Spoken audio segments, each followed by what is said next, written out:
Fascist হাসিনার আরেকজন অন্যতম সহযোগী সাবেক অবৈধ দুর্যোগ ব্যবস্থাপনা মন্ত্রী ডাক্তার এনামুর রহমান, তাকে মিরপুর এক মডেল থানার একটি হত্যা মামলায় আজকে তদন্তকারী কর্মকর্তা বিজ্ঞ আদালতে উপস্থাপন করে 10 দিনের রিমান্ড প্রার্থনা করে। এই মামলার বিষয়টি হলো যে গত 19/7/24 তারিখে বৈষম্য বিরোধী যে ছাত্র আন্দোলনের জনতা ছাত্রদের যে আন্দোলন, সেই আন্দোলনের সময় মিরপুর 10 নম্বর কোর্ট চত্বরে এই আওয়ামী সন্ত্রাসী এবং পুলিশদের যৌথ আক্রমণে এবং যৌথ গুলিতে একজন আন্দোলনকারী নিহত হয়। তার আন্দোলনকারীর নাম হলো সাগর। সে তার বুকে এবং পিঠে তার গুলি লেগে তাকে নির্মমভাবে তাকে হত্যা করা হয়। তার পিতা তার লাশ পরবর্তী নিকটস্থ একটি হসপিটালে তার লাশ পাওয়া যায়। সে পরবর্তীতে উনি এই লাশটি দাফন করেন। পরে এই মামলাটি দায়ের করা হয়। দায়ের করার সময় এই মিরপুর এলাকায় সাভারে অবস্থিত যে আজকে ডাক্তার এনাম, সে সেখানে তার দলবল নিয়ে সে বিভিন্নভাবে এখানে এই হত্যাযজ্ঞ সহযোগিতা করেছে এবং সে এই আন্দোলনের সময় আপনারা জানেন যে প্রেসির সহযোগীরা এবং প্রেসিডের সমর্থকেরা বিভিন্ন জায়গায় তারা দলবল নিয়ে রাস্তায় ঝাঁপিয়ে পড়েছিল এবং সেখানে বিভিন্নভাবে তাদের নেতাকর্মীরা তাদেরকে টাকা পয়সা দিয়ে সহযোগিতা করেছে। এনাম সে নিজের টাকা পয়সা দিয়ে ওই এলাকায় মিরপুর এলাকায় আন্দোলনে সে সহযোগিতা।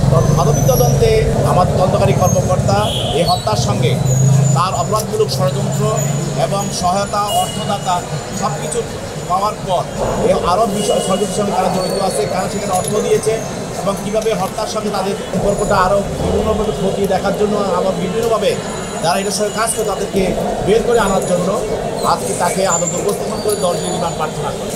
তার পক্ষে আইনজীবীরা ছিল এবং তারা রিমান্ড বাতিল করে দাবিতে প্রার্থনা করেছেন। উভয় পক্ষের বক্তব্য শোনার পর বিজ্ঞ আদালত এই আসামির বিরুদ্ধে 6 দিনের রিমান্ড মঞ্জুর করে এবং মঞ্জুর করে তাকে তদন্তকারী কর্মকর্তার নিকট অধিকতর জিজ্ঞাসাবাদ করার জন্য তাকে হস্তান্তর করে। আহত শিক্ষার্থীদেরকে তিনি চিকিৎসায় ব্যস্ত ছিলেন, তাহলে তিনি হত্যা করেননি। এখানে আপনারা তো সবাই দেখেছেন পত্রিকায় মিডিয়া, কখনো আমরা দেখি নাই যে ডক্টর এনাম সে কখনো ঘোষণা দিয়ে বলছে যে আমি তার সহযোগিতা করছি বা আমি তার আন্দোলনকে আমি সহযোগিতা করছি, আমরা দেখি নাই, কোথাও পাই নাই।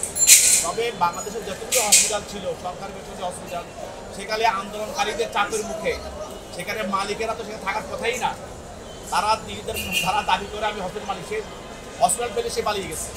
সেখানে আন্দোলনকারীদের এবং তাদের যে নিহত ব্যক্তিদের তাদের নিয়ে গেছে, সেখানে যারা আহত ছিল তাদেরকে নিয়ে গেছে, তাদের চিকিৎসা করার জন্য জনগণের চাপের মুখে তারা তাদেরকে সহযোগিতা করতে বাধ্য হয়েছে। কারা করছে? যারা সেখানকার ডাক্তার এবং নার্স ছিল তারা। কিন্তু যারা প্যাসেঞ্জার সহযোগী ছিল তারা তো সবাই আগেই পালিয়ে গেছে। অতএব তার যে বক্তব্যটা সঠিক নয়, কারণ সে অনেক আগেই এলাকা ছেড়ে গেছে। কিন্তু যে আন্দোলনকারী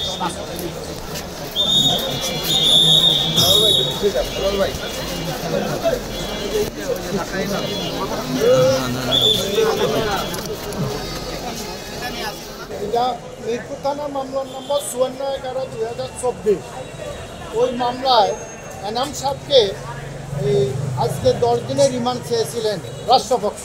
এই 10 দিনের রিমান্ড শুনানিতে রাষ্ট্রপক্ষ একটা ভালো কথা বলছেন এনাম সাহেবকে, ওনার যে এনাম মেডিকেল কলেজ আছে সাভারে, সেখানে এই রানা প্লাজার যে ধ্বংসের যে সমস্ত ক্ষতিগ্রস্ত আহত লোকজন ছিল সেখানে উনি কি সাবা দিচ্ছেন।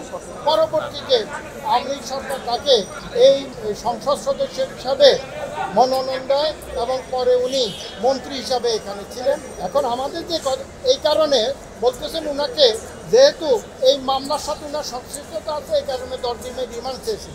আমাদের কথা হচ্ছে এই কারণে যিনি সাভার, উনার কনস্টিটিউয়েন্সিটা হলো সাভারে, মিরপুরের উনার কোনো এখানে এইটার সাথে কোনো সম্পৃক্ততা নাই। যেহেতু এখানে সংসদ সদস্য ওখানে ছিলেন না, উনি যা করার সাভারে। সবচেয়ে বড় কথা, ডক্টর সাহেব উনি নিজেও বলছেন এই গত যেটা জুলাই আগস্টে এই সময় দেখা যায় অনেক আহত হয়েছে। উনার যে সাভারে মেডিকেলে সেখানে দেখা যাচ্ছে প্রায় 1000-এর মতো বিভিন্ন আহতদেরকে উনি চিকিৎসা দিয়েছেন বিনামূল্যে, এবং এটা সারা ওয়ার্ল্ডে এটার একটা উল্লেখযোগ্য ঘটনা। যেহেতু উনি ওটার সাথে সম্পৃক্ততা এবং উনি এই ঘটনার সাথে সম্পৃক্ততা নাই, আর এখানে বলা হয়েছে উনি অর্থ যোগানদাতা। যেহেতু উনি মার্ডার কেসের সাথে উনি কোনো সম্পৃক্ততা নাই, অর্থ যোগানদাতা যে সেই সেই সেই বিষয়েও কত টাকা অর্থ কীভাবে দিয়েছেন এই ধরনের কোনো কিছু রিমান্ড প্রেয়ারও ছিল না। আর যেহেতু ডাক্তার সাহেব একজন অসুস্থ হাড়ের রুগী, উনার 6টা রিং করানো আছে, উনাকে যদি রিমান্ডে না হয় তাহলে উনার শারীরিক মানসিক এবং জীবনের বিপর্যয় ঘটতে পারে।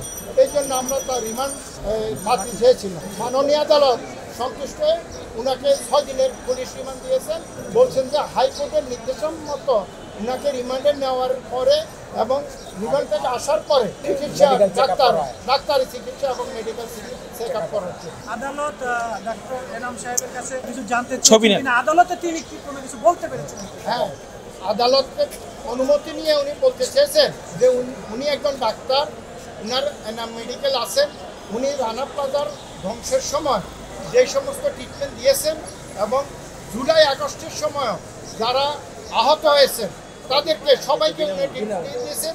উনি বলতেছেন আমি পেশা একজন ডাক্তার, আমার সেখানে দলের কোনো কিছু নাই, আমি দলের ঊর্ধ্বে থেকে আমি মানুষের সেবায় আমি নিয়োজিত আছি, আমি মানুষের সেবা করতে চাই। সেখানে আমার দলমত নির্বিশেষে আমি ডাক্তার হিসেবে আমি পেশার দায়িত্ব থেকেই আমি সব কাজ করেছি। সুতরাং এটার সাথে আমাকে না জড়ানোর জন্য। আর আমি আওয়ামী লীগের বর্তমানে কোনো নীতি নির্ধারণের কমিটি তো ছিলাম না।